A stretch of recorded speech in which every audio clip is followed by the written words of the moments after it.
இன்னைக்கு வேலைக்கிழமை பாக்கியலட்சுமி சீரியல்ல என்ன அப்டேட் வெளியிட்டிருக்காங்கன்னு பார்க்கலாம் வாங்க வீடியோக்குள்ள போகலாம். இப்போ வந்து பாத்தீங்கன்னா ராதிகா என்ன பண்றாங்கன்னா அவங்க அம்மா கிட்ட என்னுடைய அத்தைக்கும் ஒரு காஃபி கொடுங்க அப்படின்னு சொல்றாங்க. அந்த காஃபி என்ன பண்றாங்கன்னா ஈஸ்வரி பாட்டி வந்து வாங்கி குடிக்கிறாங்க. குடிச்சிட்டு நல்லாவே இல்லை அப்படின்னு மட்டும் தான் வந்து சொல்றாங்க. சொல்லிட்டு வந்து காஃபி கப்பை வந்து அது கூட அம்மாட்ட கொடுக்குறாங்க.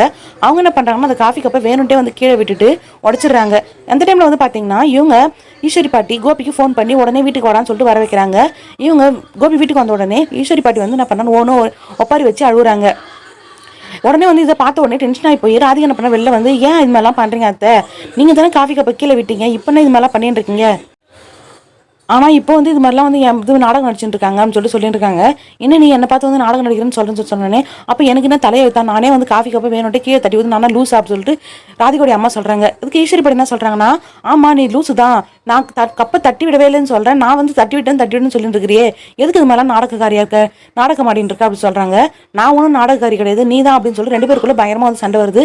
கோபி என்ன சொல்றான்னா, இது சின்ன பிள்ளைங்க மாதிரி வந்து வீட்டுக்குள்ள இது மாதிரி சண்டை போட்டு இருக்கீங்க, எதுக்கு இது மாதிரிலாம் பண்ணிருக்கீங்க, கொஞ்சம் கூட நிம்மதியா இல்லை வீட்டுக்கு வந்தாலே எதுக்கு மேல பண்ணிட்டு இருக்கீங்க, ஒரு காஃபிக்காக இவ்வளவு பெரிய சண்டையான்னு சொல்லிட்டு கேட்டு இருக்காரு. அதுக்கப்புறம் வந்து பாத்தீங்கன்னா ராதிகாவுடைய அம்மா என்ன சொல்றாங்கன்னா, உன் புள்ளிய ஃபோன் பண்ணி வர வச்சு எல்லாத்தையும் வந்து வத்தி வச்சுட்டு இருக்கிறியா, நீ பண்ண தப்பு எல்லாத்தையும் வந்து ஏன் மேல போட்டு இருக்கிற அப்படின்னு சொல்லிட்டு இருக்காங்க. அதுக்கு ஈஸ்வரி பாட்டி என்ன பண்றாங்கன்னா, நான் மாட்டி எங்கேயாச்சும் அங்கேயே வந்து நல்லா காஃபி சாப்பாடு அப்படி இப்படின்னு சொல்லிட்டு எனக்கு எல்லாம் பார்த்துக்க ஆள் இருந்தாங்க, நல்லா வந்து நான் மண்ணு உட்காந்துட்டு சாப்பிட்டு இருந்தேன், என்ன வந்து இங்கே கூட வந்துச்சு, ஒரு வேளை காஃபி கூட என்னால் நிம்மதியாக குடிக்க முடியல, இந்த மாதிரி வந்து பிரச்சனையில் என்ன விட்டுட்டேடான்னு சொல்லிட்டு கோபி கிட்ட சொல்லி அழுகுறாங்க. அதுக்கு கோபி என்ன சொல்றாருன்னா, அதெல்லாம் ஒன்றும் இல்லைம்மா, கொஞ்சம் அட்ஜஸ்ட் பண்ணிக்கோ, எனக்காக தானே அப்படின்னு சொல்லிட்டு அவர் என்ன பண்ண சொல்றாரு. சரி வாமா நம்ம வந்து கிளப்புக்கு போகலான்னு சொல்லிட்டு அங்கே என்ன பண்ணாருன்னா கிளப் ஹோட்டலுக்கு கூட்டின்னு போறாரு. அங்கே போயிட்டு வந்து பார்த்தீங்கன்னா இவங்க வந்து ஈஸ்வரி பாட்டி என்ன பண்ணாங்கன்னா சோஃபால வந்து உட்காந்துட்டு இருக்காங்க. இவர் வந்து பார்த்தீங்கன்னா கோபி சாப்பாடு வந்து எல்லாமே ரெடி ஆயிடுச்சா, எல்லாமே வந்து அனுப்பிட்டீங்களா, ராதிகா கம்பெனிலாம் அனுப்பிட்டீங்களான்னு சொல்லி கேட்குறாங்க. 20 வந்து நான்வெஜ், 30 வந்து வெஜ்ஜு, எல்லா பிரியாணியுமே வந்து போயிடுச்சான்னு சொல்லி கேட்ட உடனே எல்லாமே போயிடுச்சுன்னு சொல்லி சொல்கிறாங்க. அங்கேருந்து பார்த்தீங்கன்னா வந்து கம்பெனிலேருந்து ஃபோன் வருது. இது மாதிரி வந்து நாங்கள் சொன்னது வந்து 20 வந்து வெஜ்ஜு, 30 தான் நான்வெஜ்ஜு, ஆர்டரே வந்து மாற்றி கொடுத்துருக்கீங்களா, இது மாதிரிலாம் இருந்தீங்கன்னா எப்படி சார் உங்ககிட்ட நாங்கள் வந்து ஆர்டர் வந்து பண்ணுவோம்னு சொல்லிட்டு இருக்காங்க. உடனே இவர் என்ன பண்ணுறாருன்னா, சந்தோஷ் ஏன் இது மாதிரிலாம் வந்து தப்பு நடந்திருக்கு, எல்லாமே வந்து கரெக்டாக பண்ண மாட்டீங்களான்னு சொல்லி திட்டு இருக்காரு. அதுக்கப்புறம் ஷெஃபையும் வந்து கூட்டு திட்டுறாரு. என்ன இது கரெக்டாக வந்து சமைச்சு கொடுக்க மாட்டீங்களான்னு சொல்லி கேட்ட உடனே, இல்லை சார் என்னால் வந்து கரெக்டாக சமைக்க மட்டும் தான் முடியும், எது எவ்வளோ பார்சல் சொல்லிட்டு நீங்கள் தான் கூட இருந்து பார்த்துக்கணும், என்னால் வந்து இதெல்லாம் பார்த்துக்க முடியாது சொன்ன உடனே, அப்படின்னா வந்து எனக்கு 24 hours இங்கேயே வந்து உட்காந்துட்டு எல்லாத்தையும் வந்து பார்த்துட்டு இருக்குன்னு சொல்கிறீங்களா, எனக்கு வந்து வேறு வேலை வெட்டியே இல்லையா, நானும் மற்றதெல்லாம் வந்து பார்க்கணும்ல, லைஃப் ஃபேமிலி எல்லாமே இருக்குல்ல எனக்கும், நான் எப்படி இங்கே உட்காந்துட்டு இருக்க முடியும்னு சொல்லிட்டு ஷெஃப் கிட்ட வந்து சண்டை போறாரு. ஷெஃப் என்ன சொல்றாங்கன்னா, சரி இதுக்கப்புறம் நான் பார்த்துக்கிறேன் சார் அப்படின்ட்டு அவரும் கம்முன்னு போயிடுறாரு. இன்னொரு பக்கம் பார்த்தீங்கன்னா வந்து சாப்பாடு வந்து இன்னமும் வந்து பேக் பண்ணி எதுவுமே வந்து ரெடி ஆகலையா, இன்னும் இது எவ்வளோ நேரம் ஆயிருக்கு, இன்னமும் வந்து என்ன பண்ணிட்டு இருக்கீங்க, இன்னும் 20 நிமிஷம் தான் இருக்குது அப்படின்னு சொல்லிட்டு இருக்காரு. அந்த டைமில் பார்த்தீங்கன்னா வந்து இவங்க என்ன பண்ணுறாங்க, ஈஸ்வரி பாட்டி கோபி கொஞ்சோண்டு தண்ணி எடுத்துட்டு வாடா குடிக்கிறதுக்கு அப்படின்னு சொல்கிறாங்க. அவர் என்ன பண்ணுறாருன்னா அங்கேருந்த வாட்டர் பாட்டில் எடுத்துன்னு போய் தண்ணி கொடுக்குறாரு. என்னடா நீ நான் சுடு தண்ணி தான் குடிப்பேன்னு தெரியாதா, பாட்டில் எடுத்து குடிக்கிற என்கிட்ட, பாட்டில் இருக்கிற தண்ணி தான் குடிக்கணும்னா எனக்கே எடுத்து குடிக்க தெரியாதான்னு சொல்லிட்டு அவங்க ஒரு பக்கம் பேசிட்டு இருக்காங்க. சரி இருமா மறந்துட்டேன் அப்படின்னு சொல்லிட்டு இவர் என்ன பண்ணா டக்குன்னு உள்ள போயிட்டு கிளாஸ்ல சுடு தண்ணி எடுத்து வந்து கொடுக்குறாரு. ஐயோ என்னடா இவ்வளோ சுட தண்ணி கொடுக்குறேன்னு சொன்ன உடனே மறுபடியும் என்ன பண்ணுறாருன்னா கோபி ஒரு கிளாஸ் போய் எடுத்துட்டு போறாரு. இருக்கிற பிரச்சனை இது வேற அப்படின்ற மாதிரி மனசுக்குள்ளே ஒரு மாதிரி புலம்பிக்கிட்டே என்ன பண்றாருன்னா போயிட்டு இன்னொரு கிளாஸ் எடுத்து வந்து கொடுக்குறாரு. அப்போ வந்து பார்த்தீங்கன்னா நான் ஆதி தட்டாமான்னு கேட்டோன்னே இல்லடா நானே ஆத்திக்கிறேன் அப்படின்னு சொல்றாரு. சின்ன பிள்ளை மாதிரி அவங்க அம்மா சொல்ற வேலை எல்லாத்தையும் ஒரு பக்கம் ஓடி செஞ்சுட்டு இருக்காரு. இன்னொரு பக்கம் பார்த்தீங்கன்னா எதுவுமே வந்து பார்சலும் கரெக்டாக இல்லை, இது மாதிரிலாம் போயிட்டு இருந்தா எப்படி வந்து ஹோட்டல் வந்து கரெக்டாக வந்து போகும், நல்லா ரன் ஆகும், இந்த மாதிரிலாம் பண்ணிட்டு இருந்தால் சீக்கிரமாக வந்து இழுத்து மூட வேண்டியதான் அப்படின்ற மாதிரி ஒரு பக்கம் வந்து எல்லாருமே வந்து ஒர்க் பண்ணுற எல்லாரையும் வந்து கூட்டு பேசிட்டு இருக்காரு. அதுக்கப்புறம் வந்து பார்த்தீங்கன்னா குமார் என்ன பண்ணுறாருன்னா, என்ன சார் இன்னும் வந்து நீங்கள் மளிகை ஜாமான் பொருள் எதுவுமே வந்து இன்னும் வரலையா அப்படின்னு சொன்ன உடனே இல்லையே எப்பவுமே வந்து நாளைக்கு தேவையான பொருள் எல்லாமே இன்றைக்கே தானே வந்துடும், ஏன் இன்றைக்கி வரலன்னு சொன்ன உடனே நீங்கள் வந்து ஒன்றும் லிஸ்ட் எதுவுமே வந்து கொடுக்கவே இல்லைன்னு சொல்லிட்டு சொல்கிறாங்க சார் சொன்னேன். ஆமாம் மறந்துட்டேன் அப்படின்னு சொல்லிட்டு உடனே என்ன பண்ணுறாருன்னா லிஸ்ட் எல்லாத்தையுமே வந்து எடுத்து எழுதுறதுக்காக அதை ரெடி பண்ணிட்டு இருக்காரு.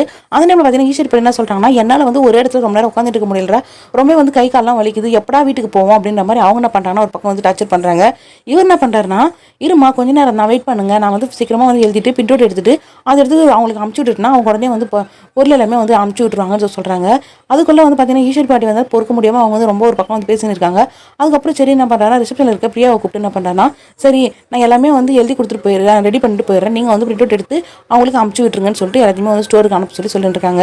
உடனே வந்து பார்த்தீங்கன்னா ஈஸ்வரி பாட்டி கூட்டிட்டு வீட்டுக்கு வராங்க. அங்கே வந்து பார்த்தீங்கன்னா வீட்டில் என்ன பண்ணிட்டு இருக்காங்கன்னா மயூர் ராதிகாவுடைய அம்மா 3 பேர் வந்து பேசிட்டு நல்லா ஜாலியாக இருக்காங்க.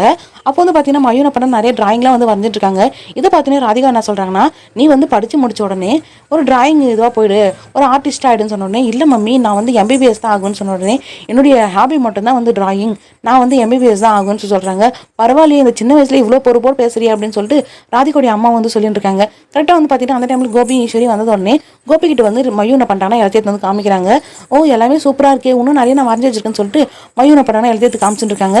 சரிம்மா நீங்கள் வந்து ஷோப்பாவில் உட்காருங்க, நான் வந்து பாத்ரூம் போயிட்டு வந்துடுறேன்னு சொல்லிட்டு இவர் என்ன பண்ணாரு, ரூம்குள்ளே போகிறாரு.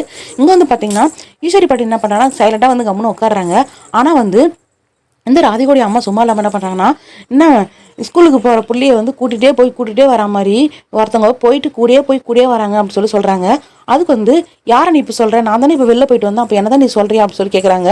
நான் ஏன் உன்ன சொல்ல போகிறேன் அப்படின்னு சொல்லி 2 பேர் கூட வந்து வாக்குவாதம் வந்து பெருசாகுது. அவ்வளோதான், நீ ஒழுங்கு மாதிரி தான் வந்து வீட்டை விட்டு வெளில போன்னு சொன்ன உடனே, யாரை வீட்டை விட்டு வெளில போக சொல்கிற, என்னெல்லாம் போக முடியாதுன்னு சொன்ன உடனே, ஆமாம் நான் எதுக்காக போகணும் அப்படின்னு சொல்லிட்டு 2 பேர் கூட வந்து சண்டை வந்து பிரச்சனை வந்து அதிகமாகுது. உடனே கோபி என்ன பண்ணுறாருன்னா அவர் வந்து உள்ளே வராரு. அவர் வந்து பார்த்தீங்கன்னா என்ன எதுக்காக மறுபடியும் வந்து சண்டையை ஸ்டார்ட் பண்ணிட்டீங்களா அப்படின்ற மாதிரி கேட்டுருக்காங்க. அதுக்கப்புறம் வந்து பார்த்தீங்கன்னா நானாச்சும் பரவாயில்ல, என்னுடைய பிள்ளை வீட்டை தான் உட்காந்துருக்கேன், நீ வந்து மரும சம்பளத்தில் வந்து உட்காந்து சாப்பிட்டு இருக்கிற அப்படின்ற மாதிரி வந்து கேட்டுருக்காங்க ஈஸ்வரி. அதுக்கு வந்து அவங்க என்ன சொல்கிறாங்கன்னா, ஆமாம் உன்னுடைய டைவர்ஸ் ஆன மருமகளை கூட வச்சுக்கிட்டு அவகிட்ட வந்து இன்னமும் நீ வாங்கி சாப்பிட்டு இருக்கிற அப்படின்ற மாதிரி வந்து ராதிகோடைய அம்மா சொல்கிறாங்க.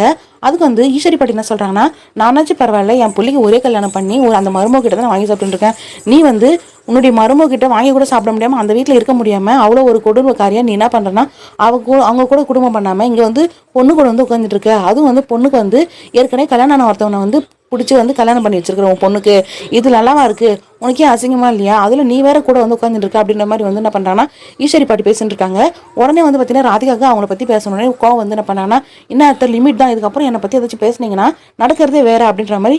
உடனே ஈஸ்வரி பாட்டி என்ன சொல்கிறாங்கன்னா, என்னடா உன்னுடைய பொண்டாட்டியும் உன் மாமியாரையும் ஏற்றி விட்டுட்டு என்னை வந்து இது மாதிரிலாம் வந்து பழி சொல்லிட்டு என்னை வந்து வேடிக்கை பார்த்துட்டு இருக்கிறியா, எனக்கு இந்த வீட்டில் இருக்கவே பிடிக்கல, ஒரு நாள் கூட நிம்மதியாக இருக்க முடியல, நான் வந்து கிளம்பி வந்து பாக்கியா வீட்டுக்கே போகிறேன் அப்படின்னு சொல்லிட்டு ஈஸ்வரி பாட்டி வந்து புலம்பிட்டு இருக்காங்க. உடனே கோபி என்ன சொல்கிறாருன்னா, எதுக்கு ராதிகா இது மாதிரி தேவையில்லாமல் பேசிட்டு இருக்கிற, அவங்க மனசு எவ்வளோ கஷ்டப்படுது பாரு, இந்த மாதிரிலாம் பேசிட்டு இருந்தேன்னா அப்புறம் நடக்கிறதே வேறன்னு சொல்கிறாங்க. அதுக்கு வந்து ஈஸ்வரி பாட்டி இப்போ வந்து ஒன்று நான் இருக்கணும் அந்த வீட்டில், இல்லைனா வந்து இவ இருக்கணும் அப்படின்னு சொல்லிட்டு ராதிகோடைய அம்மா வந்து என்ன பண்ணா, வீட்டை விட்டு வெளில போ அப்படின்ற மாதிரி பேசுகிறாங்க. என்னெல்லாம் போக முடியாது, நான் வந்து என் பொண்ணுக்கு ஹெல்ப்பாக இருக்கட்டா இந்த வீட்டில் வந்திருக்கேன், உன்ன மாதிரி வந்து உட்காந்துட்டு சாப்பிட்டுன்னு சொல்கிறாங்க. அப்போ வந்து இந்த வீட்டில் வந்து என்னை வேலை கழுவுறது துணி துவைக்கிறது இந்த வேலையெல்லாம் என்ன செய்ய சொல்றியா அப்படின்னு வந்து பாட்டியும் கேட்டு இருக்காங்க. இன்னொரு பக்கம் வந்து பார்த்தீங்கன்னா ராதிகா என்ன சொல்கிறாங்கன்னா, நான் கன்சீவாக இருக்குன்னு சொல்லி தான் அம்மா எனக்கு ஹெல்ப் பண்ணுறதா வந்திருக்காங்க, நீங்கள் என்ன இந்த மாதிரி தேவையில்லாம பேசுன்னு கேட்டோடனே, ஆமாம் நீ இப்போ தானே உனக்கு 20 வயசு, நீ கன்சீவாக இருக்க, உனக்கு ஹெல்ப் பண்ண வந்திருக்காங்க, இவ்வளோ பெரிய வயசில் அசிங்கமாக இல்லை உனக்கு கன்சீவாக இருக்குன்னு சொல்லிட்டு வெக்கமே இல்லாத சொல்கிறேன்னு சொல்லிட்டு ஈஸ்வரி பாட்டி ஒரு பக்கம் பேசுகிறாங்க. உடனே கோபிக்கு நான் வந்து கோவம் வருது, எதுக்குமா இது மாதிரி தேவையில்லாம பேசிட்டு இருக்கிற, இது மாதிரிலாம் பேசாதம்மா அப்படின்னு சொல்லிட்டு அவர் ஒரு பக்கம் என்ன பண்ணுறாங்க ஈஸ்வரி படுத்திட்டாரு. ஈஸ்வரி பாட்டிக்கு வந்து நம்ம அங்கேயே இருந்திருக்கலாம் அப்படின்னு சொல்லிட்டு இவங்க அப்புறம் ரொம்ப வந்து ஃபீல் பண்ணி ரூம்குள்ளே போயிட்டு படுத்துட்டு வந்து அழுதுட்டு இருக்காங்க. இன்னொரு பக்கம் பார்த்தீங்கன்னா ஜெனி என்ன பண்ணுறாங்கன்னா ரூமில் வந்து ரொம்பவே வந்து செரியன் கிட்ட வந்து ஃபீல் பண்ணிட்டு இருக்காங்க. என்னால் வந்து தாத்தாவை கூட கரெக்டாக பார்த்துக்க முடியல, நான் வந்து எதுக்குமே லாக் இல்லாதவ, அவர் வந்து ஒழுங்காக பார்த்துருந்தா இந்த நிலைமை ஆயலாக இருக்குமா, அவர் பாரு இப்போ ஹாஸ்பிட்டலில் போயிட்டு ஹாஸ்பிட்டலுக்கு போகிற அளவுக்கு இதுவாகிடுச்சு, நான் வந்து கரெக்டாக அவருக்கு மருந்து கொடுத்துருந்தா இந்த மாதிரிலாம் ஆயிருக்காது இல்லை அப்படின்னு சொல்லிட்டு இருக்காங்க. உடனே வந்து அந்த டைமில் பார்த்தீங்கன்னா பாக்கி என்ன பண்ணுறாங்கன்னா ரூம்குள்ளே வந்து குழந்தைய தூக்கிட்டு வராங்க. பாப்பா தூங்கிட்டா அப்படின்னு சொல்லி செரியன் கிட்ட கொடுத்துட்டு கீழே வந்து கடத்துறாங்க. உடனே செரியன் வந்து இது மாதிரிலாம் பாருமா ஜெனி வந்து ரொம்ப ஃபீல் பண்ணிட்டு இருக்கான்னு சொன்ன உடனே பாக்கி என்ன சொல்கிறாங்கன்னா, யார் சொன்னது உன் மேலே தப்பு இருக்குன்னு, உன் மேலே எந்த தப்புமே இல்லை ஜெனி, எதுக்காக நீ இது மாதிரிலாம் வந்து யோசிச்சுட்டு இருக்குன்னு சொல்கிறாங்க. இல்லை என்னால் வந்து எதுவுமே வந்து பொறுப்பாக இருக்க முடியல, நான் பாருங்கள் இது மாதிரிலாம் வந்து தப்பு பண்ணிட்டேன், நான் கரெக்டாக இருந்தால் இது மாதிரிலாம் இருந்திருக்காது இல்லை, பாப்பா தூங்க வச்சுட்டு நானும் கூட தூங்க வந்து தப்பு தான், நான் வந்து இந்த அளவுக்கு வந்து எதுவுமே வந்து லாக்கில் அதெல்லாம் ஆகிட்டேன் அப்படின்ற மாதிரி ஜெனி பேசிட்டு இருக்காங்க. உடனே வந்து பாக்கியா என்ன சொல்கிறாங்கன்னா, அப்படிலாம் ஒன்றுமே கிடையாது, நீயும் எல்லா விதத்துலையுமே வந்து பொறுப்பானவ தான், ஏன் உன்னை நீயே தாழ்த்தி பேசுகிறேன்னு சொல்கிறாங்க. இதுவே அமிர்தா வீட்டில் விட்டு போயிருந்தா அவள் எவ்வளோ கரெக்டாக இருந்திருப்பா, ஆனால் பாருங்கள் நான் வந்து இதை கூட ஒழுங்காக பண்ணலைன்னு சொல்கிறாங்க. அமிர்தாவும் நீ எல்லாத்துலேயுமே வந்து ஒரே சமம் தான், நிறைய வீட்டில் போய் பார்க்குற பக்கத்துலாம் போய் பார்த்தனா எல்லாரும் வீட்லேயுமே வந்து மருமகளுக்குள்ளே அவ்வளோ சண்டை போட்டுக்கிட்டு இதுவாக இருக்கும், வீட்டுக்கு வந்தாலே நிம்மதி இருக்காது, 2 பேரும் ஒவ்வொன்று வந்து பிரச்சனை பண்ணிவிட்டு அழுதுட்டு ஒப்பாரி வச்சுட்டு இருப்பாங்க, ஆனால் அந்த பிரச்சனை எனக்கு எதுவுமே இல்லை, நீங்கள் 2 பேருமே வந்து இந்த அளவுக்கு வந்து ஒரு ஃப்ரெண்டாக ஒரு ஒற்றுமையாக இருக்குது, எனக்கு பார்க்கவே சந்தோஷமாக இருக்குது. அது மட்டும் இல்லாமல் நீ வந்து உங்கள் வீட்டில் அங்கே நீ ஒரே பொண்ணாக தனியாக இருந்த, அந்த அளவுக்கு ஒரு ஃப்ரீடமாக இருந்துட்டு இங்கே வந்து இவ்வளோ பெரிய அட்ஜஸ்ட் பண்ணிக்கிட்டு, அதில் பாட்டி ஏதாச்சும் ஒன்று சொன்னாங்கன்னா கூட அதெல்லாத்தையும் அட்ஜஸ்ட் பண்ணிக்கிட்டு எங்ககிட்டலாம் நீ இந்த அளவுக்கு ஃப்ரீயாக வந்து இருக்கிறது எவ்வளோ பெரிய விஷயம் தெரியுமா, இதில் நீ பாப்பாவே நல்லா பார்த்துக்கிற அப்படின்னும் போது யார் உன்னை குறை சொல்ல முடியும், எந்த விதத்துலையும் நீ வந்து குறைஞ்சவே கிடையாது. நீ அதுக்கப்புறம் வந்து பார்த்தோன்னா செழியன் வந்து இவ்வளோ தப்பு பண்ணி இவ்வளோ ஒரு பெரிய ப்ராப்ளம் ஆகி அதை எல்லாத்தையுமே வந்து நீ ஃபேஸ் பண்ணி இப்போ வந்து மறுபடியும் வந்து சரின்னு கூட நீ குடும்பம் நடத்தலையா, இந்த அளவுக்கு நீ வந்து ஒரு பொறுமைசாலியாக இவ்வளோ ஒரு இதுவாக இருக்க, அதனால வந்து நீ எதனால ரொம்ப வந்து ஃபீல் பண்ணிட்டு இருக்க, உன் மேலே எந்த தப்புமே இல்லை, தாத்தா தான் இப்போ நல்லா ஆயிட்டாருல்ல அப்படின்னு சொல்லிட்டு பாக்கி என்ன பண்ணுறாங்கன்னா ரொம்ப வந்து அட்வைஸ் பண்ணிட்டு இருக்காங்க. சைடு பற்றியும் வந்து ஒரு மாதிரி என்ன பண்ணுறாங்க, இந்த டைமில் வந்து அவரை வந்து மெயின் பண்ணி ஒரு மாதிரி பேசிட்டுறாங்க.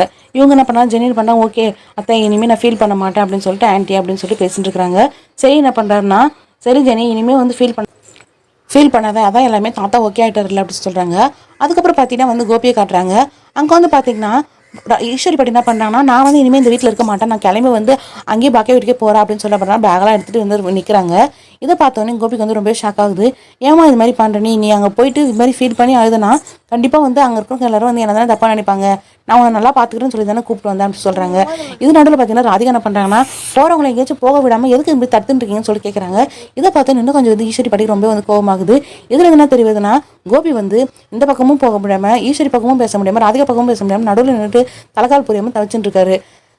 இவர் வந்து இதே மாதிரி வந்து ராதிகாக்கு சப்போர்ட் பண்ணிட்டு இருப்பாரா, இல்லை ஈஸ்வரி பாட்டி வந்து அவங்க பாக்கிய வீட்டுக்கே போக விட்டுருவாரா அப்படின்னு சொல்லிட்டு பெரிய ஒரு கேள்விக்குறியா இருக்கு. அவ்வளோதான் ஃப்ரெண்ட்ஸ், நம்ம சேனலுக்கு பிடிச்சிருந்தா லைக் பண்ணுங்க, ஷேர் பண்ணுங்க, மறக்காம நம்ம சேனலை சப்ஸ்கிரைப் பண்ணுங்க. தேங்க்ஸ் ஃபார் வாட்சிங்.